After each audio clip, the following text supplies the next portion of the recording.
Did you know that Night of the Living Dead was based on a true story? It was experimental army chemicals that seeped into the ground in Pittsburgh and caused a zombie horde to rise from the grave.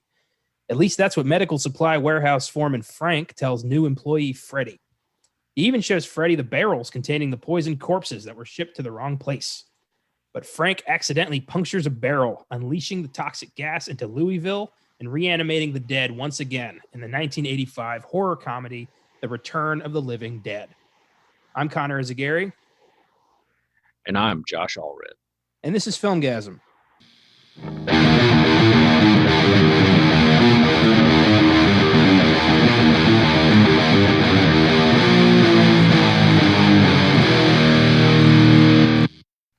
Happy Wednesday. Welcome to the 122nd episode of the Filmgazm podcast. Today, we dig into a personal favorite of Josh's, the spiritual sequel to Romero's zombie masterpiece, 1985's The Return of the Living Dead, which I would say has a following nearly as big as Romero's films these days. This was my first time with it. Why'd you pick this one, Josh? So, in like the pantheon of movies that sum my personality up, Toxic Avenger is definitely in there. This one, Dawn of the Dead, those three are kind of a really good way to encapsulate my personality. I'm really I'm all about laughing. I gotta have fun with it. I make jokes about the absurdity of life, and that's how I deal with difficult situations. I have to be able to laugh at myself. If I can't, I'd probably go nuts. And these are movies that you can't help but have fun. And if you're trying to take them serious, then you're barking up the wrong tree, especially in the case of Return of the Living Dead. That's true. I mean, this is, it's a horror comedy. It's wacky as hell. Clearly made for fun and entertainment value. It's ridiculous, but it's entertaining. And it is weird that Night of the Living Dead ended up splitting a branch almost into two different franchises in a weird way. And we'll get into that, of course. So the origins of this film lie in the rights issues surrounding Night of the Living Dead. After George Romero and producer John Russo parted ways, Russo retained the rights to any titles featuring the words Living Dead, while Romero was free to continue with his own sequels that just featured the word dead. So tell us a little bit about that. So John Russo and George Romero were really the creative force that brought about Night of the Living Dead. And the fact that that movie is what it is. I mean, we're in February. This is Black History Month. It still, to me, shows us how far we haven't come in terms of race and racism and just the relationship that people have with one another.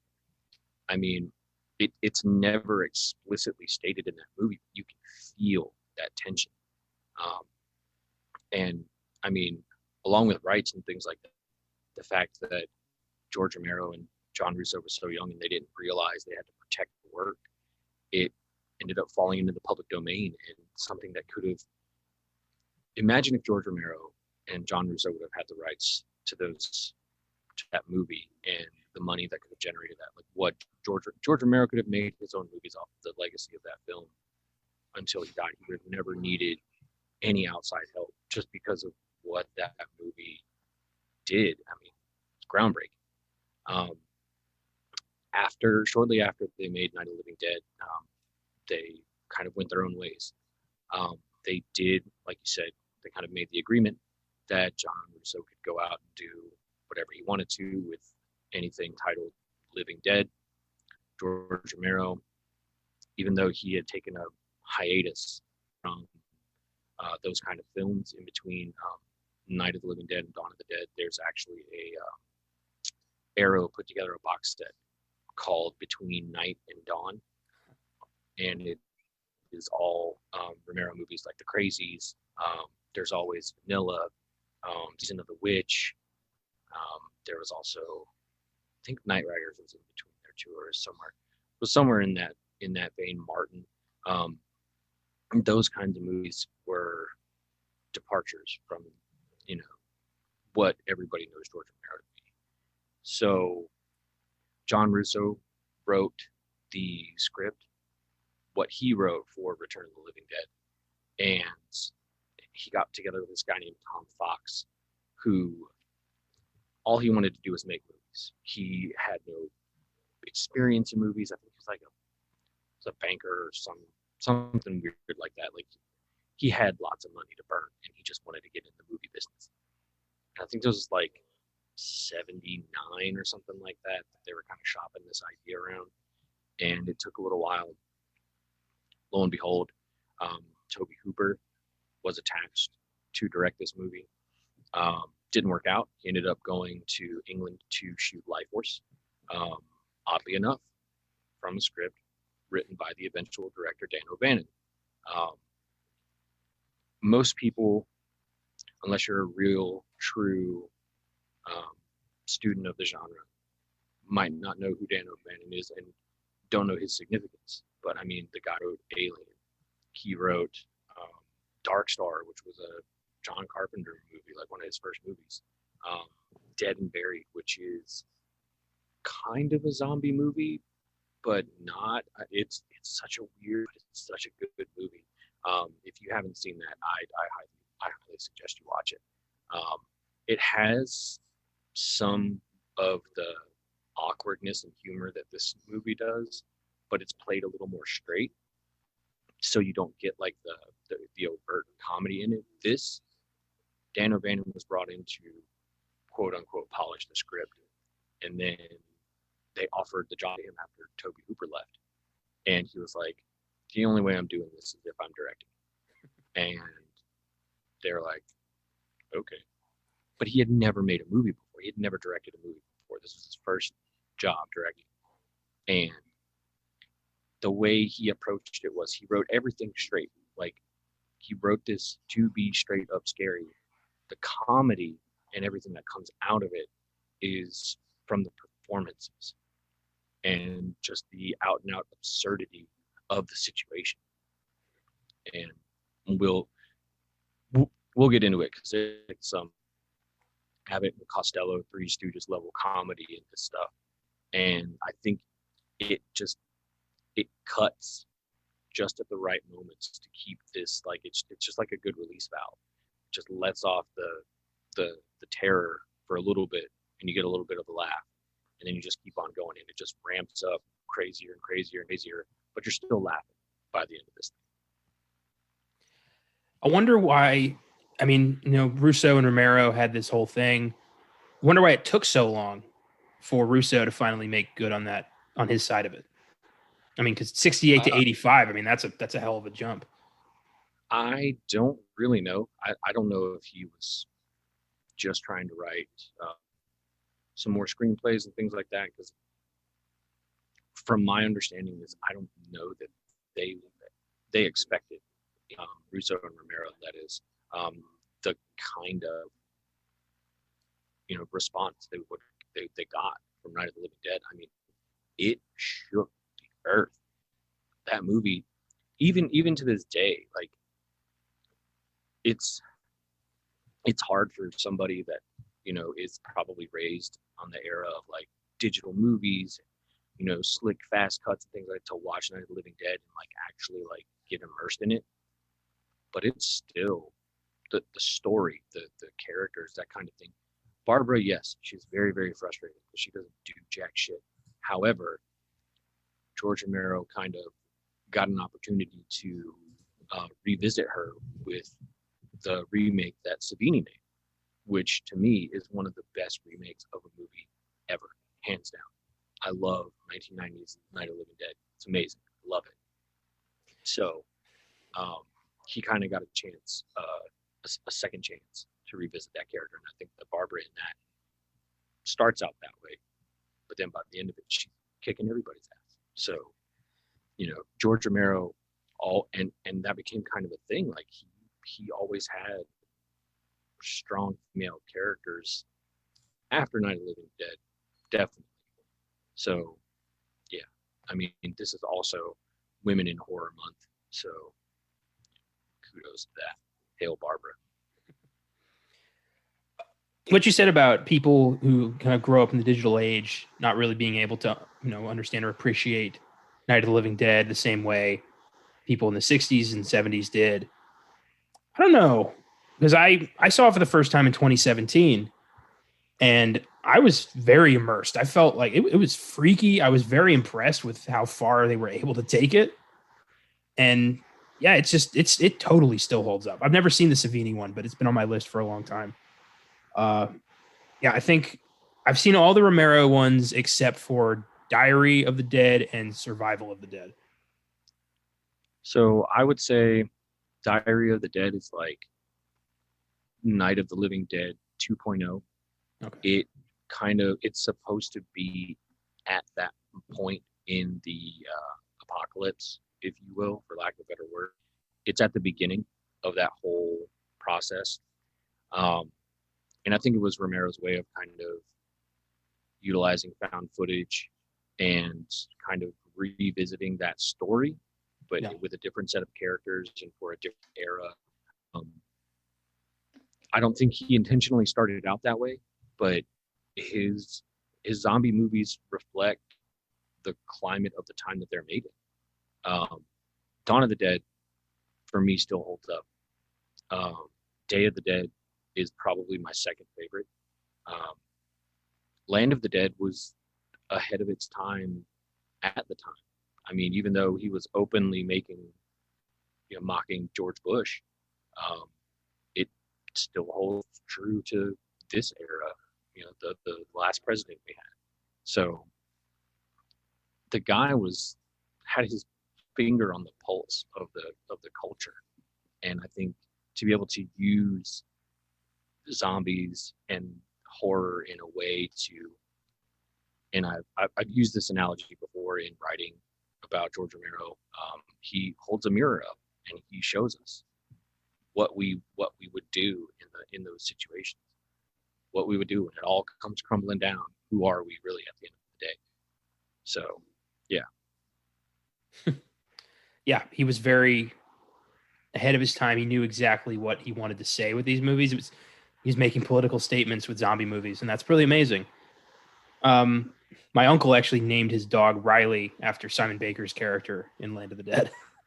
There you go. And Day Riley is was my a good boy. Riley. Yeah, Day is my favorite personally. Just Bub with the gun and Rhodes just getting ripped apart, screaming choke on him. I mean, come on. Oh yeah, totally. So satisfying. Absolutely. Yeah. I love seeing a horrible villain get theirs. I'm curious, what are your thoughts on Zack Snyder's Dawn of the Dead remake? So I saw it in theater. I was like, it was 2004, so I was 21. I was in college, in film school, and that was when my brain was starting to get rewired to watch and analyze movies. So that opening is one of the best opens to a movie in the 21st century as far as a horror movie goes. It throws down the gauntlet and lets you know that you're in for a wild ass ride. I also liked how, and I would have to revisit some of the special features to see if this was truly his intent, but a lot of those shots with the camera attached to the car and stuff like that's very GTA style, like shooting. So, I mean, the overheads when Sarah Polly's character is trying to escape, all of that is just GTA looking stuff. And I don't know if you know this, but fun fact, the helicopter that's flying through there at that point is supposed to be the WGON TV helicopter that Francine was flying in Dawn of the Dead. So, there you go. That's awesome. I haven't seen the Dawn of the Dead remake since I was like 12. I don't even I remember certain moments, but I don't remember the overall narratives. That's one I'm going to have to revisit. Yeah, I mean, there are parts of it that I like. It introduced me to Richard Cheese, so I can't be too upset about it. Richard Cheese is a ridiculous, and he's just one of those things. He shouldn't be as good as he is and have as much fun with what he does. I love him. It's a guilty pleasure of mine. They're just, I don't care so much for like his, like Snyder's constant use of, you know, high speed filming, so everything's in slow motion and all this other shit. Like it just, I I I feel like a director can have an impact with their style and put their, for lack of a better word, footprint on something without taking you out of the movie that you're watching. I mean, George Romero did it, and he wasn't flashy with his camera work or anything like that. You know, you're watching a George Romero movie based on what you're seeing and the characters that you've got. Zack Snyder is like all about just having this crafted image in front of you and showing that he's in control. And I felt it was pretentious. You know, like you're treading on hallowed ground as far as I'm concerned, even trying to remake Dawn of the Dead. However, I will say James Gunn wrote the script, and I can't fault some of the writing in there. And the writing is great. James Gunn is an amazing screenwriter. Also, by the way, a Trauma alum, so thank you very much. But yeah, like I have to kind of watch it, and I'm just like, yeah, it's all right. And I got shit a lot. People are like, man, the movie's so good, it's so great. No, fuck off. As far as I'm concerned, it is a poor attempt at trying to capture what George Romero did. So, sorry. Hot take, whatever you want to call it. Come at me, bro. Oh, you're not going to get any arguments here. This is, you know, I am not a fan of remakes overall. I find them lazy most of the time. And Zack Snyder, I've been very vocal on this podcast about how much I just do not care for his work. And yeah, I don't know. I hate when they remake, you know, my favorites. Like there was one time that actually pulled it off, and that was Fright Night. The Fright Night remake, way better than I expected. But, you know, they did a little something new with it. It wasn't a shot for shot remake. So it can work, but most of the time you get like a Psycho or The Fog, where it's just dog shit. Yeah, and so I feel like if you're going to do it, it should either have some thread connecting you from the original work, whether it's like the writer or something like that, or you need to be brave enough to treat it like a cover song and just make it your own. Yeah. Like take a chance with it. The fact that George Romero was like had his hands on the 1990 version that Tom Savini directed, not to mention the Tom Savini connection, the guy that did so much special effects work and made his name by working with George Romero. Those two working together, it's a brilliant movie. I love it. And yeah, definitely check it out.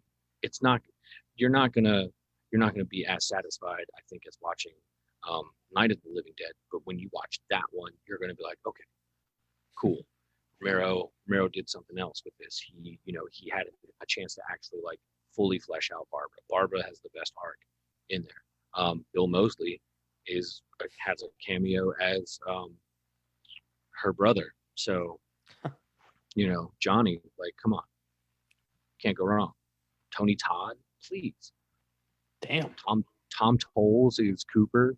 I mean, can't go wrong. That's awesome. Yeah, for sure. That sounds like fun. So back into Return of the Living Dead, we talked about Dan O'Bannon offered the director's chair after he was brought in for a script polish. Toby Hooper backed out. For those of you who don't know, Dan O'Bannon is the screenwriter behind Alien and also Dark Star, Blue Thunder, Total Recall, just to name a few. Life Force. He passed away in 2009 at 63 years old from Crohn's disease, but he definitely left his mark on horror. And he's a guy that should be more well-known, I think. Yeah, totally. Everybody who talks about him talks about how brilliant of a screenwriter he is. and that is an art form in and of itself. I still have yet to crack it, so I could only hope that I could be as prolific as somebody like Dan O'Bannon. Yeah. And I'm trying to start getting my hands on reading actual scripts.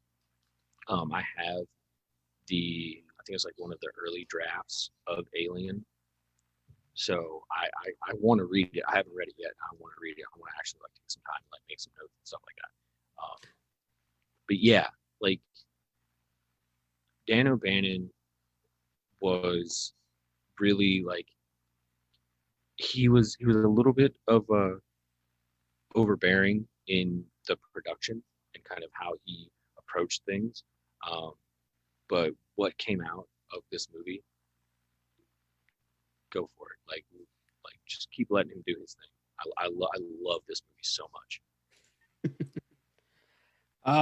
Let's talk a bit about the cast. We have Clu Gallagher as Bert, the owner of Unita Medical Supply. Gallagher has appeared in such films as The Last Picture Show, A Nightmare on Elm Street 2, Freddy's Revenge, Tapeheads, and most recently, Once Upon a Time in Hollywood as the bookstore owner, which is crazy. And he was like the fourth choice. They went to Leslie Nielsen. He wanted too much money. He offered it to somebody else. He passed. They offered it to somebody else. He died. And then they got Clu Gallagher. Yeah, he was. I think he was in like some westerns and stuff early on in his career. His son John.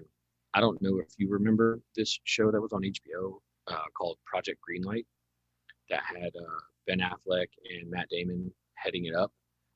His son John was a contestant on there, and he wrote a movie called Feast, and that movie was the subject of one of the seasons of Project Greenlight, and John got his dad Clu to be in it, and that movie is it's a monster movie, super gory. It's like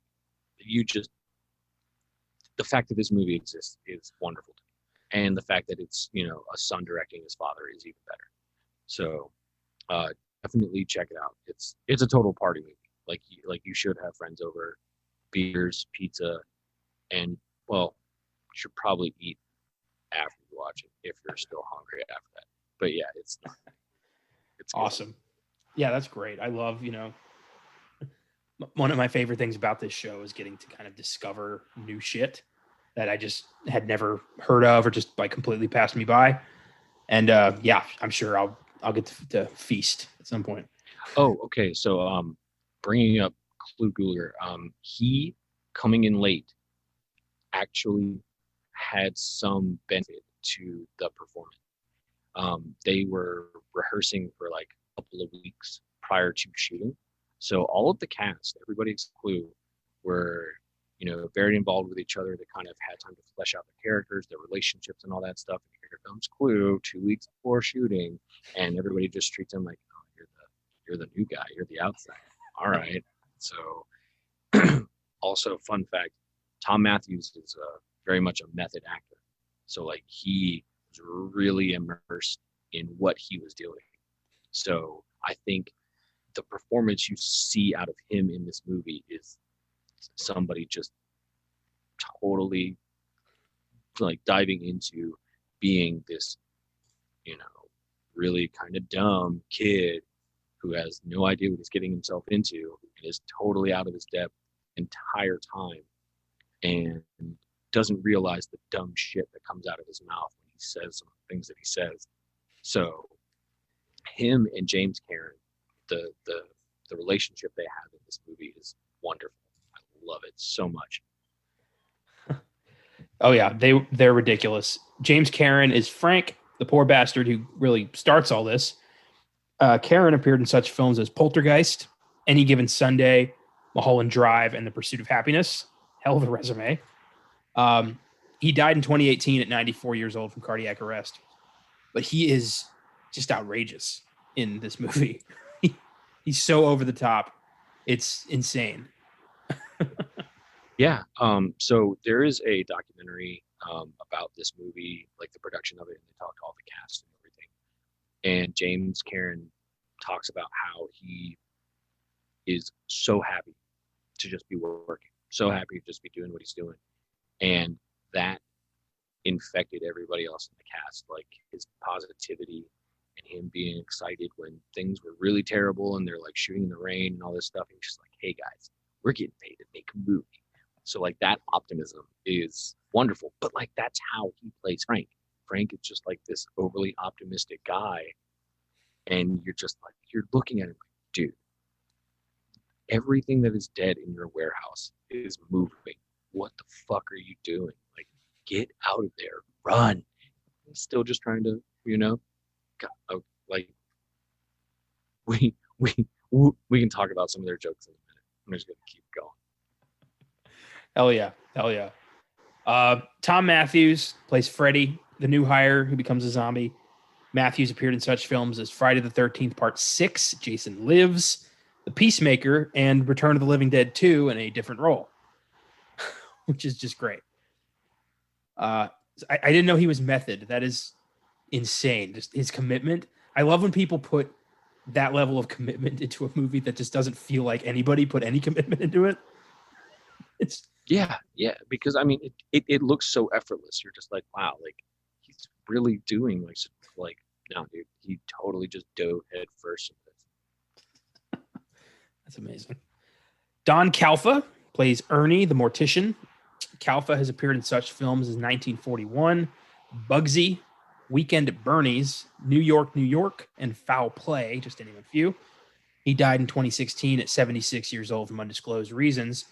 And I looked into the trivia. Apparently, he's supposed to be a Nazi.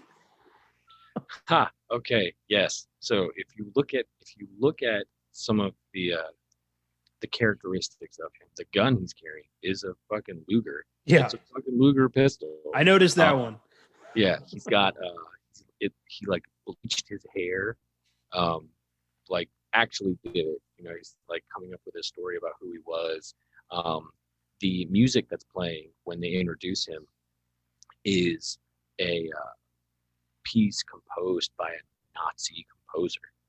So like just these little subtle things. Hold on, I want to find out what it is. I wrote it down somewhere. Let me see if I can find it real quick. It's called Panzer Roland in Africa War by Norbert Schultz. That's what's playing in his Walkman when he's embalming a corpse, is a freaking Nazi like tank charge. Oh my God. Why? Like it never comes up in the movie. Why'd they put so much detail into making this guy Nazi? Because that's Dan O'Bannon, and I think that's him trusting the actors that he has, the older actors that he has, in allowing them to like put these little bits in there. I mean, I don't know if you picked up on it. Clu Gulager's name is Bert. His buddy's name is Ernie. Bert and Ernie. How did I not see that? See? Oh my God. That's what I'm saying. Like just little touches like that, and then you see them bounce off each other, and you're just like, holy shit, these fucking guys, like, it's perfect. That's fantastic. Oh my God. Beverly Randolph plays Tina, Freddie's girlfriend, and this is the most high-profile thing that she has appeared in. After this, she didn't act again until 2015 for the film No Solicitors. She's done a couple films since then, but yeah, it was just a 30-year gap. And I don't know why. Sometimes people just grow out of it and get the bug again, I guess.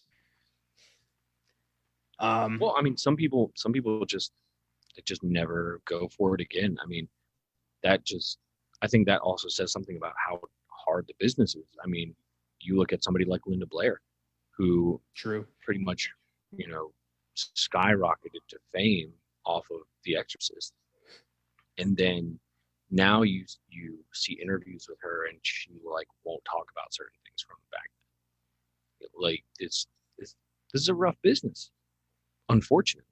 I mean, when you think about artsy people running around playing pretend, you don't think it's like could actually like physically and mentally damage people, but it does. It's all in the name of art. And also, in the 80s especially, there's a lot of, teenage girls to pick from, frankly. I mean, it's Oh, not yeah. nobody really stands out apart from like, maybe Molly Ringwald and a couple other people. But it's a cutthroat business, especially for, I would say, women, especially. Just you got to do everything you can to stand out. And sometimes people, experience it that one time and are like, that was a nightmare. I don't ever want to go through that shit again. And yeah, it just doesn't work out for some people. Some people, their dreams turn sour, and that's a shame. Yeah. Well, I'm hearing her talk about it. Like, she looks back on this fondly. Well, that's good. And really, if you see her talk, you're like, holy crap, that is Tina. Like, she wasn't pretending at all. Like, she was just being her genuine, bubbly self. And I mean, she was definitely getting it in this movie. I mean, all the mud, terrible things happened to her, and she still had a smile on her face. That scene where she meets the tar man. This gives you a little bit of insight into how Dan O'Bannon really wanted to get the most out of his actors. He didn't tell her about the step and that it was actually the break. Oh my God. So she actually fell through, and like that, when you see her on the concrete, she's like in pain. She's really in pain. But it wasn't done maliciously. It was just, that was what he wanted. He wanted to get like genuine reactions. She didn't meet the actor in the makeup until that moment, until that scene, to get that genuine, so when they did that rack focus of her reacting to the tar man, that's pure, unfiltered, just shock and dread and fright in her face. I understand why Dan O'Bannon did that, but that's fucked up. And oh my God. It is. And I don't necessarily agree with it. If I was in that position, I would probably find a way to make it safe for, somebody taking a fall. But to try and get a genuine response from somebody, that, yeah, I can understand the motivation behind it. For me, taken from trauma, I don't want to hurt anybody. Safety to people and property. Yeah. Isn't it crazy how far the industry's come when in the 80s you could just drop an actor through a flight of stairs and nobody cares? Yeah, or, in the case of Kubrick and Shelley Duvall, just torture her the entire time, take after take after take after take. Yeah. But good God. Some people use that as a mask to, it's all for art. Like, really, you're just a sadistic fucker and you want to get what you want to get. You're not thinking of the person as a person. You're just treating them like a tool. It's not fair. No, Kubrick's work was amazing, but he did that shit constantly. Yeah. He loved abusing everybody. Yeah. Finally, Linnea Quigley plays Trash, the exhibitionist who literally gets caught with her pants down. She's appeared in such films as Night of the Demons, Silent Night, Deadly Night, and A Nightmare on Elm Street 4, The Dream Master, among a lot of other things. And she was I watched this with my parents. And I was not expecting that. And I just had to be like, that is a very interesting floor there. You can go back and tell your mom that is not a real crotch you guys were staring at. It was a prosthetic. I read that. I read about all the detail they put into making sure the crotch was acceptable. Which, if you think about, is not decade appropriate. There were no scorched earth in those days. No. It's all about the bush. And Linnea Quigley is very, very open about the process that she had to go through in order to do that. So, I mean, look, credit to her for going the extra mile and really having no fear in doing that. I mean, I would have been able to stand up on a friggin', a crypt or whatever you want to call it and shake Moneymaker. Fake junk or no fake junk, I don't think I would have had the bravery to do it. So, yeah, kudos to her. Yeah, big kudos. My dad's in town, so I told them, hey, I got this movie I got to watch for the show. And my dad's like, oh, that's a masterpiece. Let's watch that. And then Yes, I'm glad your dad's got such a good taste. we watched it, and my mom's like, "What is this?" And I'm just like, "I don't know." This is uncharted territory. I don't know what to expect here. And yeah, it was fun.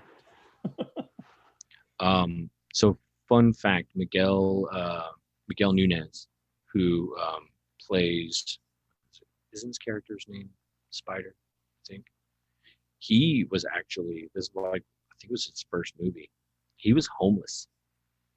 He was straight up without a residence, and nobody else in the cast knew it. Wow. And that was something he let out during the documentary that I watched. And he was like, yeah, nobody knew, but he was homeless. Like, he was genuinely like living on the streets when he got that movie. Shortly after that, he was in Friday the 13th Part 5, I think. I think it was Part 5. Those damn enchiladas. Yeah. And then he's been an actor for years. So yeah, there you go. I know this is going to really kind of probably hurt my horror street cred, but I immediately recognized him as the voodoo guy from Scooby-Doo. Well, I mean, it's probably going to ruin my cred, but I also watched Joanna Man, and he was in that, so whatever. Yeah. Sometimes, I'm going to admit stuff that may impact the listener's opinion of what I think of this movie. And the fact that I'm a big fan of 2002 Scooby-Doo might be that. Just fuck it. Hey, you know what? If you really got something to say, send us an email, filmgazm@gmail.com. Go for it. Hit us up on Twitter. Hit me up on Twitter. I'm there. I'm not afraid. I'll engage you. Let's be friends. Yeah. I'll debate the merits of Scooby-Doo all day. That movie is entertaining, and Linda Cardellini and Sarah Michelle Gellar are both freaking hot in that movie. And as a kid, I was like, this is the best. So no shame. I mean, like I said before, we all have our mopeds, man. I just bought a Blu-ray collection of both of those movies like 2 months ago. Beautiful. Return of the Living Dead has an IMDb score of 7.3, Rotten Tomatoes score of 91%. Was not expecting that. It was an okay hit, grossing about 14 mil on a $4 million budget, and it spawned 4 sequels. So let's talk about this film. So obviously, this is a longtime favorite of yours. This was my first time with this film. What a weird zombie movie. Definitely ahead of its time in a lot of different ways. It's the first time I guess this is the first time we ever saw fast zombies. I always assumed that was 28 Days Later, but here we are with fast, intelligent, scheming zombies. That's right. Danny Boyle ripped off Dan O'Bannon. Go ahead and say it. Yeah, okay. But that was just so odd. I wonder why that trend didn't continue. I mean, because I think that didn't become mainstream till 28 Days Later, but here it is with zombies who are just, swarming extremely fast and also talking. That's something I've never seen before, talking zombies. Yeah, well, I think that just adds to its slapstick cred. Like, you're not thinking that that's going to happen when you're seeing this. Yeah. And when the first zombie shows up, I think it's the yellow man, the guy in the freezer, and yeah, like, he's a straight up frozen popsicle. Like, how do you think he's going to say anything, for starters? And then, oh sure, he says the first thing on brains, and there's like, what the fuck? Okay, fine, let's go. This is the kind of movie we're watching. I'm all for it. I mean, the introduction to Freddie's Friends, there's a song by The Damned. It's one of my favorite punk bands of all time. And like, that was like the moment, like when that shot hit, I was like, I'm in. This movie is for me. This is for me and my people. And I immediately fell in love. Like I could not appreciate this movie more when it was like speaking directly to me.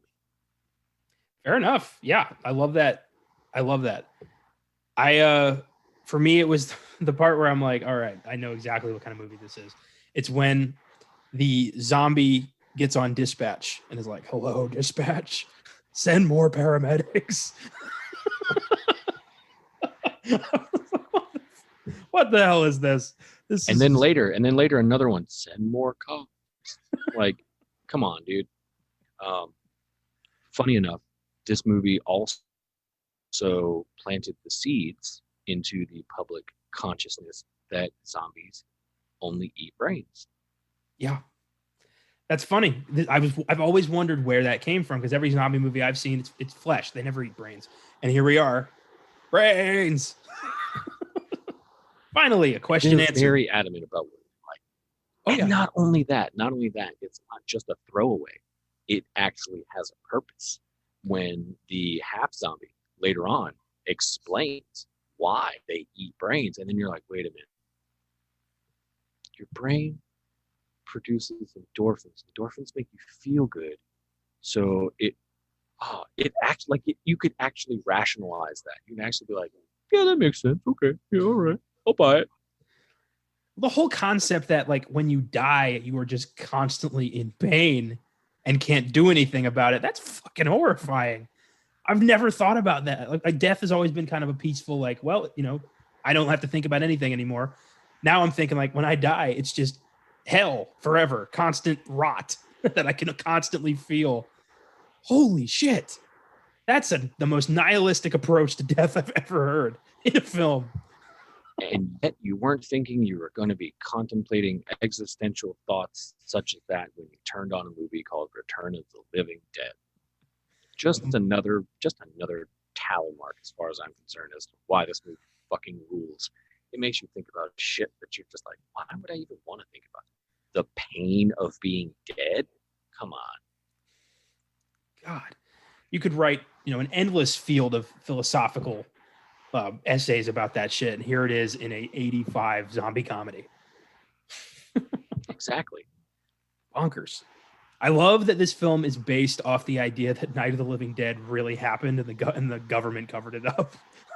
Yeah, and see, okay, so from what I understand, and I got Russo's screenplay, and I haven't had a chance to read it yet, but from what I understand, that was kind of like the framing of it, is that the government was trying to cover this up. It was their fault that this happened.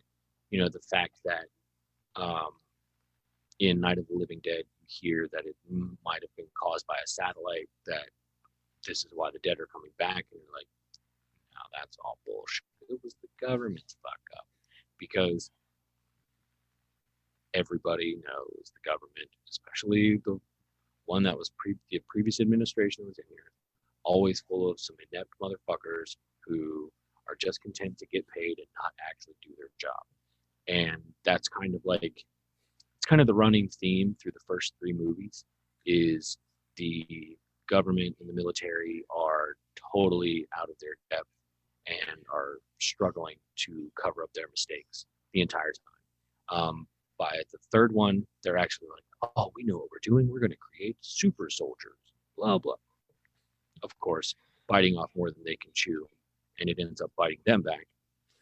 So, yeah, I mean, Freddy's first day, he's getting walked around. That is straight up one of the things I love about horror and comedy. It's all about the setup. The things that Frank is showing Freddy, 5-10 minutes later, they're coming back to life and freaking the shit out of you. The split dog always gets me. No, always gets me every time. Like, I know it's coming, and then I just see him.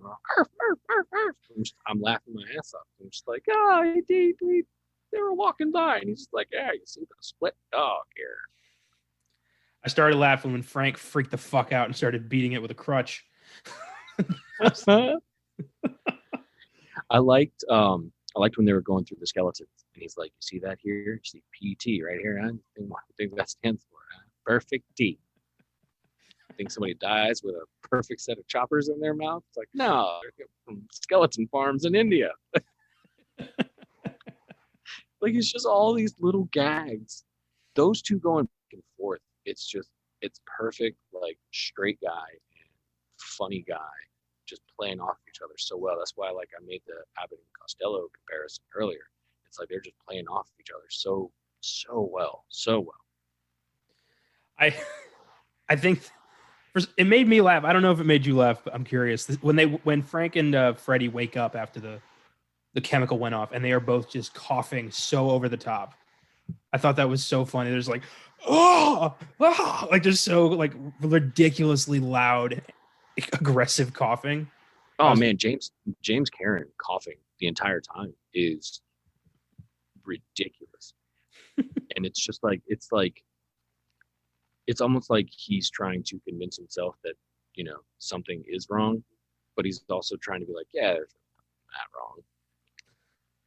I like how its film is also, a group of several different stories that eventually combine. I always like films like that. You've got Frank and Freddie in the warehouse. You got Freddie's friends looking to pick him up. You got the Colonel is briefly at the beginning, and then you forget about him, and then he pops up again at the end. I was like, oh yeah, I wonder where that went. The graveyard striptease is out of fucking nowhere and is just ridiculous. It's so unnecessary, but also at the same time, I feel like this movie would be incomplete without it. Yeah, it wouldn't be as memorable. But then again, like if you really pay attention to like how that scene starts and where it's going, everything is like setting it up. Everything is going through there and setting it up, and you can see the relationships between them, like how Suicide is the only one with R, and he's bitching about it. He's like, the only reason why you guys fucking hang out is a fucking car, and Trash and him, the relationship that they have, and he's like, fuck you guys. You think, like, one of my favorite lines in this whole movie is, fucking think it's a fucking costume, it's a fucking way of life. And it's like, oh my God, like, A, I knew guys like that. B, I almost like fully drank the Kool-Aid on that when I was starting to get immersed into punk rock and the whole lifestyle of it. Then you listen to bands like Bad Religion and Dead Kennedys and stuff, and you're like, okay, that's just like one part of it. More punk is way more about what's in your head and how you see the world and how you come at it and your approach to things. It's way more about your mindset than it ever is about what you're wearing. Because if you think about it, a movement that is based on thinking for yourself, being an individual, and liking what you like and defending what you like, and, standing up to hypocrisy and bullshit, but yet everybody wears the same thing, you find out that like there's a lot of, hypocrisy in that, and it's just funny. And you're like, wait a minute, whoa. Yeah, you can only be a nonconformist if you dress like us and talk like us. Yeah, exactly. That reminds me of the goth kids on South Park. Conformist. It's just like, yeah, exactly. But I love Suicide. I wish he would have hung around a little bit longer. Really wish he would have hung around a little bit longer. But when Trash is getting up on there and she starts dancing around, you can hear one of the other guys. He's the mod of all of them. He's like, oh, Trash is taking off her clothes again. And it's just like little bits like that. You're like, wait a minute. This is not the first time she's done this. I think she gets naked around them a lot. It's crazy. It really does set up everything you need to know about all these guys. They have a very eclectic group. I think that's funny. They've got like a punk rock guy. They've got a nerd. They're just hanging out. And I don't know if that's entirely accurate, but I don't care. Oh, no. It's okay. So kind of give you a little breakdown. Okay. So like you have like punk kids who are represented more by like Suicide and Trash directly. Scuzz. Those guys are like the straight up hardcore like punk rock hits. Yep. I can't think of the character's name, but the guy who's dressing up looking like a nerd, he's a mod. So he's essentially like kind of just like, you know, more of a trendy kind of punk dude. He's not all about that kind of punk, but he's about punk. Spider, he's just like everybody. They've always got their one black friend that just like, you know, never fits in anywhere. And so it's like, well, why don't I just hang out with a bunch of other people that don't fit in anywhere else? And I mean, he's great. I love him. Like, he's like a voice of reason when everybody else is freaking the fuck out. He's like, yo, we gotta figure this shit out. So yeah, he's a very near and dear character to my heart. Tina, I think, is the only one that doesn't really like fit with the whole crew, because she is just so vanilla and she's so nice and so sweet, and she's only there because of Freddie. Yeah, it's the only reason why she's there.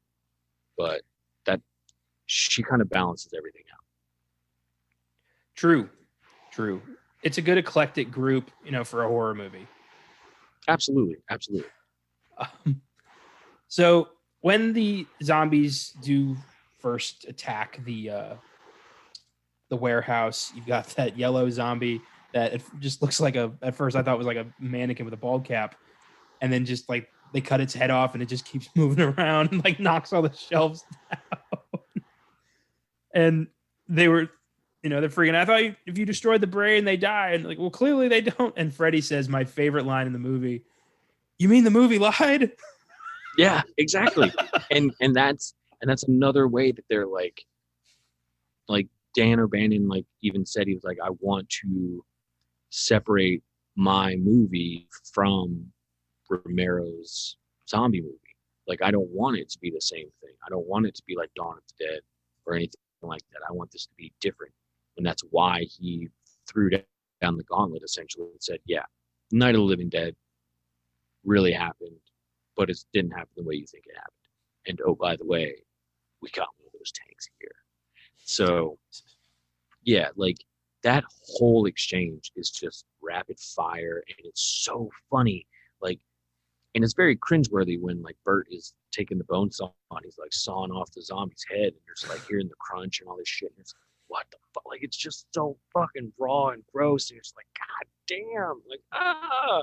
And then you end up seeing the end result, and they bring him home to Ernie, and then they have that exchange. Fucking Bert and Ernie, fucking, hey, Ernie, we gotta burn this stuff. Well, what's in the bags? Rabid weasels. Like, he's saying that, like, would you believe that? Yeah. It's just so fucking ridiculous. And like, it's a little bit of dramatic irony because we as the audience know that there's not fucking rabid weasels in there, dude. Like, what the fuck are you doing? And it adds another layer to it because at that point you don't know that they're going to be able to succeed at this. We think they might be able to. I mean, you think like, you're going to fucking burn them. Like, yeah, sure. Don't fucking go away. No, I'm just going to make it worse. This movie is just a series of bad decisions making shit progressively worse to where by the end of it, you're just like, oh man, we just got to nuke the fucking problem. Well, there's so much like in that scene where I love Ernie's reactions. Like, you can't burn these animals. That's cruel. And Bert's just like, you just got to trust me on this. Which, if you think about it, that's funny too. Coming from a fucking Nazi, you can't burn animals. That's wrong. Holy shit! This is why I'm telling you, this movie is so fucking good. It's pure comedy gold. Because like when you really start to dig into it and listen and like think about where these fucking words are coming from, you're like, no, the Nazi didn't just. Is he a PETA person? What the fuck? Like, come on, man. I love how casually everybody just accepts it's zombies in this movie. Like when Bert tells him, like, all right, look, it's not weasels in the bags. And he opens it up and it's a fucking arm. And Ernie's just like, shit. That's great. They throw him in the oven and fuck up the atmosphere and just resurrect all of these monsters. And then, we get 45 Graves party time, which is I knew about years before I knew about this movie. I've known about this. I've liked this song for a long time, and it's awesome that this was where it came from. Bitchin' song. I don't know if you ever played. There was a Call of Duty zombie map called Call of the Dead, where it was Sarah Michelle Gellar, Danny Trejo, Robert Englund, and Michael Rooker were actors making a zombie movie, and zombies really attacked, and you got to play as them. But that's the first time I ever heard this song. So cool that, like, paying homage to the greats, that kind of thing. And it's just a badass party song. Oh, totally. Yeah. No, I didn't know about that. I'm not a big Call of Duty person. I'm not either, but I played that. Yeah.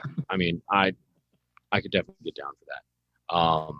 I mean, the soundtrack's got 45 Grave. It's got The Cramps, for one of my all-time bands ever. The Damned, TSOL. Like, they're just all of these bands that are in here. And once Dan O'Bannon knew, like, that's where his characters were going to be, like, he was trying to get this kind of music put in there. He wanted it to be as, like, authentic as possible. Unfortunately, when they re-released it, they couldn't get the Damned to agree to having their song put back in there. So, like, when they released the soundtrack, it didn't have the Damned on there. And I think unless you got some early pressing of it from the 80s or whatever, chances are you don't have that on there. Which is crazy to me. Like, I can't imagine the Damned would not want to get in on that. But again, it's just one of those things, like, it was very influential to me. I think that was one of the first times I heard the Cramps, and I was in love. I listen a lot to the Last Podcast on the Left, and one of the creators, this guy Marcus Parks, he has a music history podcast called No Dogs in Space, and he and his wife Carolina do it, and they did a whole, like, first season on the history of punk rock, and one of the bands covered was the Cramps. So I got, like, a deep dive into the Cramps, and I appreciate them that much more. Matter of fact, it's like last weekend or the weekend before that, I was playing the soundtrack, and my kids actually got up and danced with me when Surfing Dead came on. So I feel like I'm doing something right if my kids are dancing to Cramps and they're not even teenagers yet. So it's proud dad moment. Oh, that's great, man. I'm happy for you. That's awesome. Let's talk about the Tar Man. So he's kind of the face of this movie. Awesome makeup effects on that thing. It's the goofy, like, googly eyes and the big mouth. It looks like a parody of a zombie, but it works. Oh, and totally. I don't really know why it works, but it does. I think it works because it's so outlandish, and the actor, his name is Alan Troutman, I believe. He had a very very interesting approach to how he played it, and I think the way he moves and the way he looks, like, his skin has just been, like, turned into goo, and he's just falling apart with every step, and it's just like, it just looks like he could crumble at any moment, but he could still chomp fucking head off. That, to me, is absolutely terrifying. Not to mention the fact that you see a fucking walking skeleton, essentially, with full-blown eyeballs coming after you. Like, I'm gonna shit my pants. Tony Gardner was one of the effects artists working on that, and he went on to work with Don Mancini in a lot of the Child's Play movies. So this got his career started really early. I think he was only in his 20s when he was doing this. So yeah, this movie launched some careers when you think about it. The fact that Tommy Jarvis was in this movie, you know, Linnea Quigley becoming a bona fide 80s scream queen out of this. There's just a lot of people that are there that, you know, came from this movie. So it definitely earns its respect for that. For me, for sure. Right on. I love the transformation of Frank and Freddy and how gradual that is.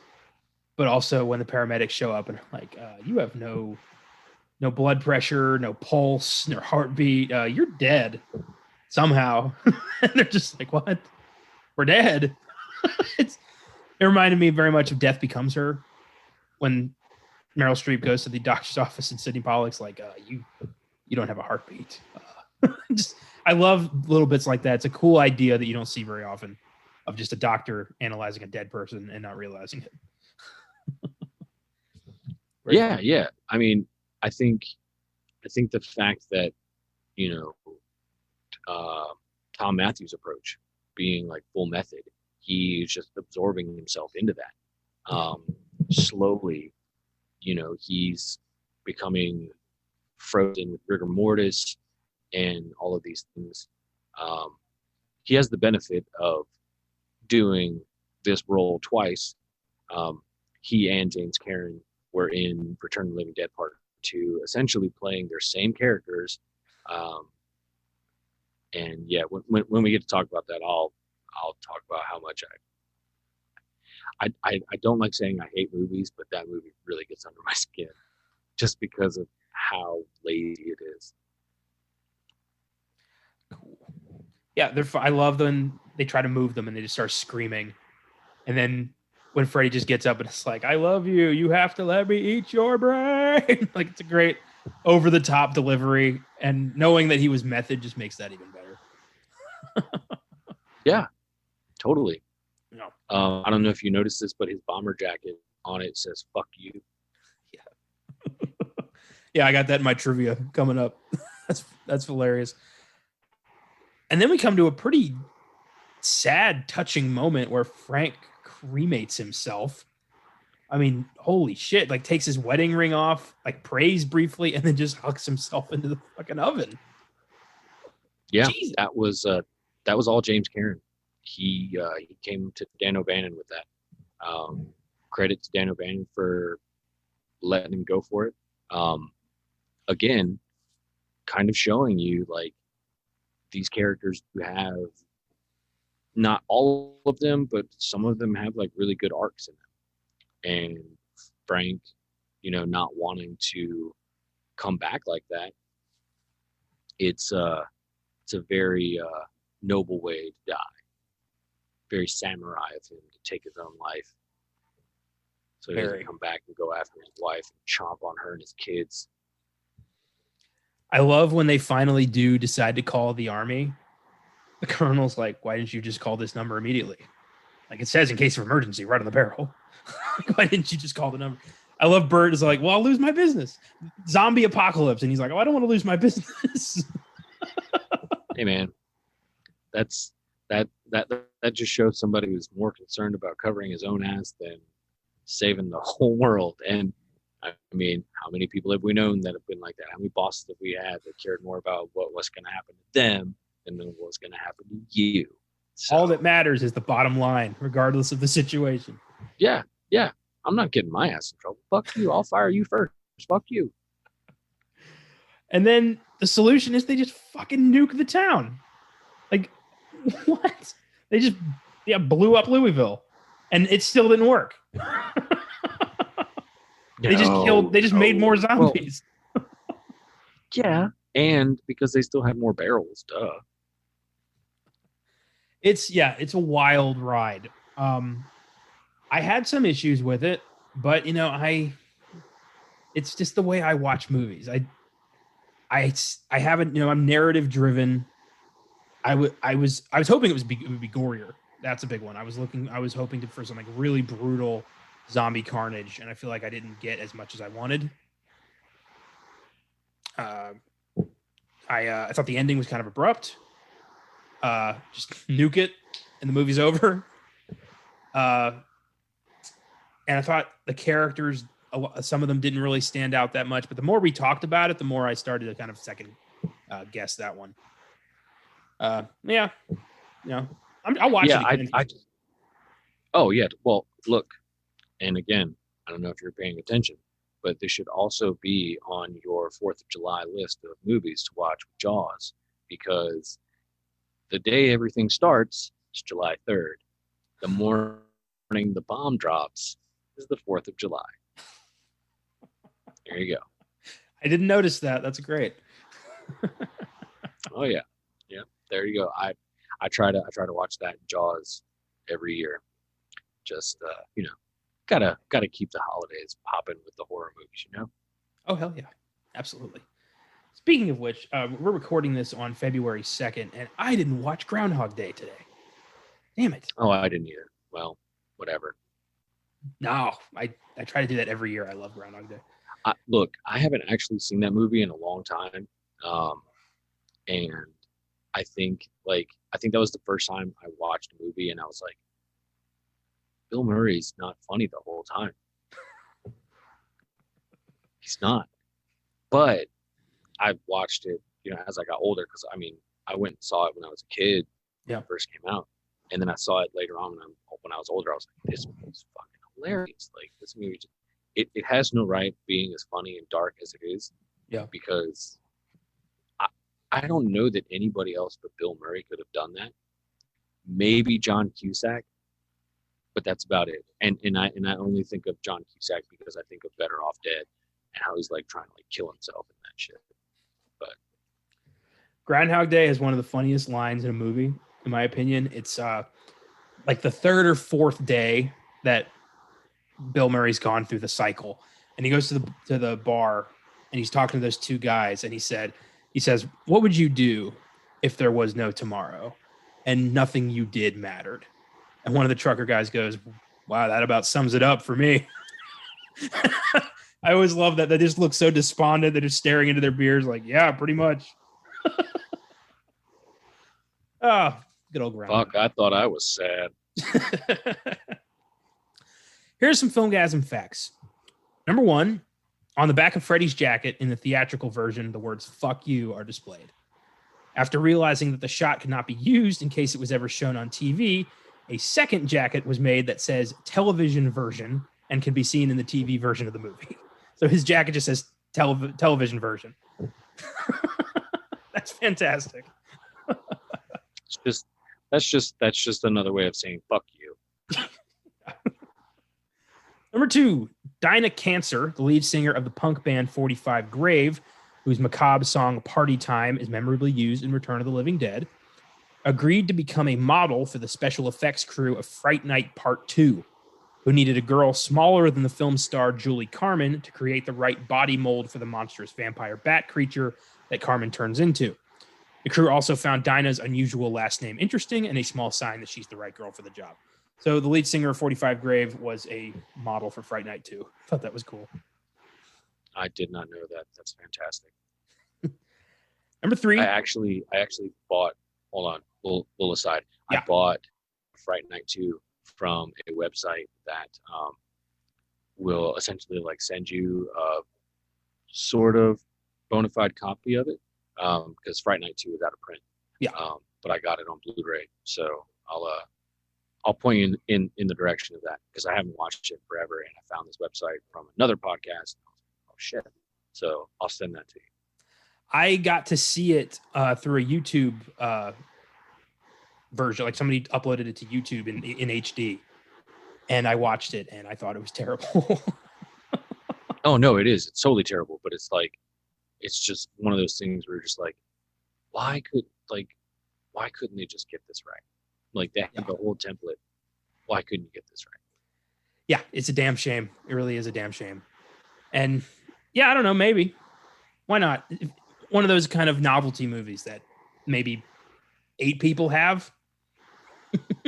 Exactly. Yeah, it's not a bad idea. Number 3, Return of the Living Dead invented the popularized notion in the public conscious of zombies eating specifically brains as opposed to simply flesh, and that zombies groan brains as they walk. It is also the first film to ever show zombies being able to run, as well as being able to speak and being in possession of more than base animal instincts. It is a popular misconception that George Romero invented this specific trait as part of his Night of the Living Dead series, though he has emphasized it was not his idea. So yeah, this film is a pretty big pioneer for the zombie subgenre, and that's pretty cool. So let's look at the sequels. First up, 1988's Return of the Living Dead 2. Some kids unearth the barrels, accidentally revive the dead again. James Karen, Tom Matthews, and Jonathan Terry return. And you said you have some issues with this one. Yeah, I mean, if you think about it, it is essentially a repackaged version of Return of the Living Dead. James Karen and Tom Matthews play grave robbers, and James Karen is essentially showing Tom Matthews around on his first night at the job. God. Just fucking terrible ass shit, and they both get bit, come under the, are slowly turning into zombies throughout the whole movie, going through the whole same thing again. The difference is there are kids this time that are kind of like the main focus, and it's really not even like a bunch of kids like you had the punk kids in Return of the Living Dead. You did have a young Bobby Briggs in it. He plays a cable repairman who is coming to put in the cable for these family that's just moving in. His brother and sister that are like kind of like the main characters in the movie. Some of the zombie design is cool, but the movie overall is just not good. It's just, I think one of the only parts that's funny to me and enjoyable about it is there's a scene where zombies are breaking into this kid's house, and Bobby Briggs is fighting with one of them. They're on the floor. The TV gets turned on, and it's a fucking 80s straight up jazzercise fucking program on TV, and the zombie dude on the floor like stopped and staring at the fucking this lady's ass going up and down, and all the zombies are transfixed by it, so all the humans just sneak out. That to me is like the funniest part of the whole movie. I tried to watch it again the other night, and I was like, man, this movie pisses me off so much because it's just so lazy, and that is all the fault of the producer Tom Fox. He wanted to make a sequel because the first one was profitable, and he just got lazy. The director tried the best he could to write a good script. It was just a rehash of the first movie. It's terrible, fucking garbage. I don't like it. And it's like you watch it and you're just like, it's like thinking about Friday Night 2. You're just like, damn it, you had the blueprint. Why did you fuck this up? How could you fuck this up? That sucks. Yeah. I hate when it's just, the same damn movie with a different label. It's the worst kind of sequel. Yeah. Next, we have 1993's Return of the Living Dead 3. A teenager uses the army chemical to resurrect his recently deceased girlfriend with disastrous results. What's going on with this one? So this one was written and directed by Brian Usna, who was the genius on getting Stuart Gordon into Reanimator. Brian Usna also directed Society, which I don't know if you've heard about that movie. It is a really weird ass movie. Doesn't really start messing with you until the very end, but you're always kind of aware that something's not right about what's going on in that movie. Check it out sometime, and then let me know how you feel about the finale. Okay. Because it's just one of those things, like once you see it, it never leaves your brain. and you may or may not hate me for making you watch it. I'll put it to you like this: this movie gave me a lot of confused boners when I was younger. It came on HBO and Cinemax a lot, and, and I would stay up late, watching whatever I could. This movie came along. It's got a lot more of like a love story angle between it because of the kid whose dad is heading up the art project, trying to create these super soldiers, and his girlfriend comes back and she finds out that she's starting to crave brains, and how she curbs those cravings is to inflict pain on her in the form of like ever increasing body, like the most outlandish body modifications you can think of. Look up the poster art for it and you'll see her final form. You're like, what the fuck? But I mean, she is a very beautiful woman. Her name is Mindy Clark, and she's very attractive, and like she just slowly keeps going through that transformation. By the end of it, she can't inflict any more pain on herself, so she has to kill.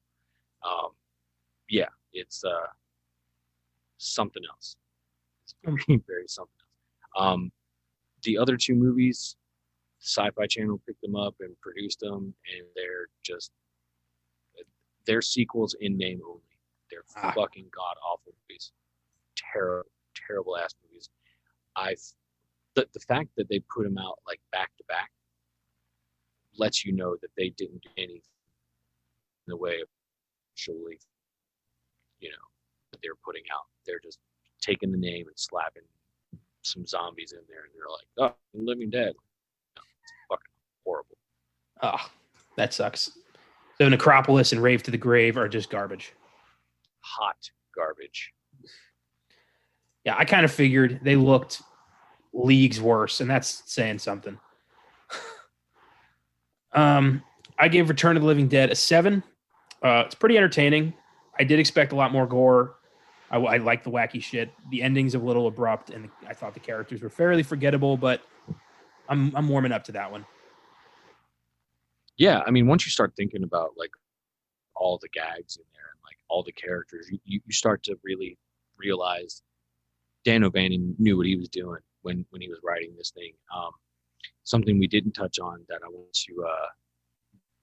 want to bring to your attention to kind of round out like just how funny this movie is. When Freddie and Frank are in the office and they're talking to each other, like, and again, one of my other favorite lines in this is like when Freddie's talking back to Frank, and he's like, "You're watch your mouth if you like this job." It's like this job. Like, there's an eye chart in Bert's office, and the eye chart reads, "Bert is a slave driver and a cheap bastard and is going bald too. Ha ha." Damn. You don't know how many times I had to pause that movie to read that. And I'm just like, oh, is that it? Because you're like, I'm watching it and I'm looking, does that say? Oh shit, it says something. And then you read it and you're like, okay. Like, who put that there? Somebody had to have done that, That just shows how smart this movie is. And it's always going to be, one of my favorites. It's a comfort food movie, right up there with some of my favorite trauma flicks, in the fact that I can turn it on whenever and I will always enjoy it. One of the special features on the DVD I have is a subtitle track for the zombies, so that every time the zombies are moaning and groaning and saying brains, guess what it says in the subtitles? What? Brains. So that's so stupid, but so brilliant at the same time. It's great. It's just like little touches like that. It's just why I love this movie much. The documentary I watched, you can find it on YouTube. It's called More Brains, of course. And it's really, really good. Check it out. It was of the Shout Factory release of this movie. Regrettably, I didn't get my hands on it. It's out of print now, and it is retarded expensive.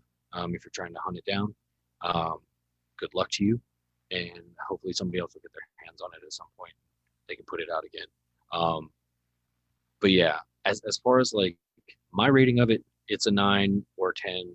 I think I wrote a 9 on my review. Yeah. I could easily put that in my hall of 10s, just because it means a lot to me for many different reasons. The music, the fact that like it meshes well with my sense of humor. And like I told you, like when you watch this, like if you don't think of me when you watch this movie, it's like, what am I doing wrong? Like this is everything I love about horror movies and movies in general. You know, don't take yourself too seriously. Don't commit the biggest crime, and not have fun. Don't be boring. This movie is anything but boring. So. Yeah, that's true. Awesome. Well, that's all for this week, folks. Thanks for listening, and thank you, Josh, for being here today, bringing this film to my attention.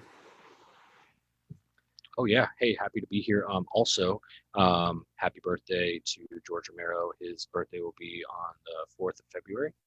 So, this episode's coming out tomorrow. But yeah, happy birthday to George Romero. I have no idea where I would be in my movie loving experience if I didn't have him around. So yeah, gotta show some love for one of the best directors in cinema history and one of the best American storytellers ever. Absolutely, man. I did Creepshow on my own early on in the show, and then Austin and I did the Dark Half, but that's it for Romero. We've yet to tackle the Dead movies. Well, I'm ready when you are. Oh yeah. Beautiful. Next week goes back to Julie as we discuss the 1987 romantic thriller Fatal Attraction, starring Michael Douglas as a cheating husband and Glenn Close as the psycho he sleeps with. One of the few horror flicks in history to get serious Oscar attention, and a first-time watch for Julie. Sure to be a fun episode. It's been a long time since I saw Fatal Attraction. That'll be a blast. Psycho Hose Beast. Don't miss our look into Boogie Nights on Oscar Sunday and another sneak preview on Monday. Until then, don't resurrect the dead with weird army chemicals, and keep watching movies.